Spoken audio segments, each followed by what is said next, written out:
Hello guys, నమస్తే, welcome to మింకాస్. ఇవాళ నేను మీ ముందుకు వచ్చేసాను కొత్త జ్యువెలరీ కోడ్తో. ఇంకా నేను ఇది వెబ్సైట్ లో పెట్టలేదు అనమాట.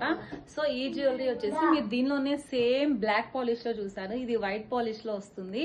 దానికంటే కొంచెం చిన్న సైజ్ స్టోన్స్ అనమాట ఇవి.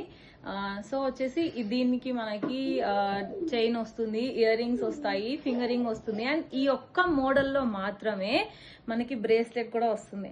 చూసారా, నేను మొత్తం పేర్ చేస్తే ఎంత పర్ఫెక్ట్ గా ఉందో. ఒక నార్మల్ జనరల్ డ్రెస్ కూడా ఎంత హెవీగా కనిపిస్తుందో చూసారా. సో ఇలాంటి మనం ఏమైనా పార్టీస్కి వెళ్ళేటప్పుడు, చిన్న చిన్న ఫంక్షన్స్కి వెళ్ళేటప్పుడు ఇలా డ్రెస్ అయి వెళ్తే చాలా పర్ఫెక్ట్ గా, సింపుల్ గా, ప్రెట్టీగా ఉంటుంది అనమాట. So that's it guys. దీనిలో చాలా చాలా చాలా కలర్స్ ఉన్నాయి. ఇదైతే ఇంకా వెబ్సైట్ లో పెట్టలేదు మెన్షన్ చేసినట్టు. సో ఇది కావాలంటే కింద కమెంట్ చేయండి లేదా డిఎం చేయండి. Thank you guys, love you, and don't forget to share my page to your friends. See you in next video.